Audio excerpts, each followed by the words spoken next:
আসসালামু আলাইকুম সবাইকে, আশা করি সবাই ভালো আছেন। আমি চলে এসেছি আবার সেই গাছের সমারোহের ভিতর। ভাইয়ের জন্য গাছ নিতে গতকালকে বিকেলে আসার কথা ছিল, তবে আসা হয়নি। কি সুন্দর হচ্ছে, মুকুল ধরছে, ফুল ধরছে, আবার হচ্ছে আম ধরছে, এগুলো দেখতে আসলে ভালো লাগে। আর ছাদ বাগান করা আমার আসলে শখ হলো, যে বললাম সুযোগ হয়ে ওঠে না। তবে আমি চেষ্টা করব পরীক্ষার পরবর্তী সময়ে আসলে গাছ লাগানোর বেশি বেশি আমার ছাদে, এবং কোনো জায়গায়। আমার বাসায় ছাদ ছাড়া অন্য কোনো জায়গা না, আপনারা দেখতে পাচ্ছেন অনেক সুন্দর। ওই সাইডে হচ্ছে বাবা পছন্দ করে গাছ কিনছে। আর গতকালকে তো মালবেরি গাছটা আমার অনেক পছন্দ হয়েছে। মালবেরি বিশেষ করে ফলটা দেখতে অনেক আকর্ষণীয়।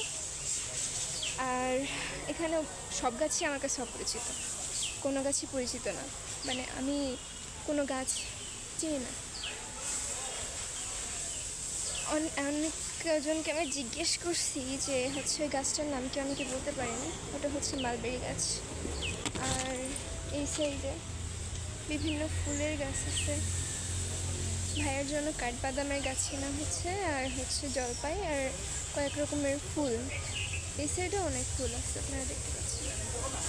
অনেক সুন্দর, এখানে আসলে আসলে মন ভালো হয়ে যায়। আমার তো অনেক ভালো লাগতেছে, গাছ বিষয়টা অনেক অন্যরকম ব্যাপার। আর ভাইয়া থাকলে আসলে সব থেকে বেশি খুশি হতো। সব থেকে বেশি খুশি কারণ হচ্ছে ও গাছ প্রকৃতির মধ্যে থাকতে সব থেকে বেশি পছন্দ করতো। ও কোথাও গেলাম না কেন, তখনই হচ্ছে গাছের ছবি তোলা, গাছ নিয়ে দেখা, কি গাছ সেগুলো আর কি পর্যবেক্ষণ করা, এগুলোই করতো। আর আমি গাছের সংস্পর্শে বড় হইনি। এই যে সে মালবেরি গাছ, মালবেরি ফলটা অনেক টেস্টি। আম্মুকে বলছি যে আমাদের ছাদে লাগাবো। এই গাছগুলোর নামও আমি জানি না, খালি চিনি যে আমি দেখছি। এগুলো হচ্ছে আম গাছ, আমের মুকুল ধরছে। আর সব থেকে বেশি পছন্দ আমার এই কর্নারটা, অনেক ফুল, অনেক রকমের ফুল এখানে। আর আমি পছন্দ করছি হচ্ছে এই সাইড থেকে গোলাপ পছন্দ করছি, আর ওই সাইডে একটা ফুল পছন্দ করছি, যেটার আসলে আমি নাম বলতে পারবো না। ওটা কেনার সময় আর কি আমি নাম জিজ্ঞেস করবো।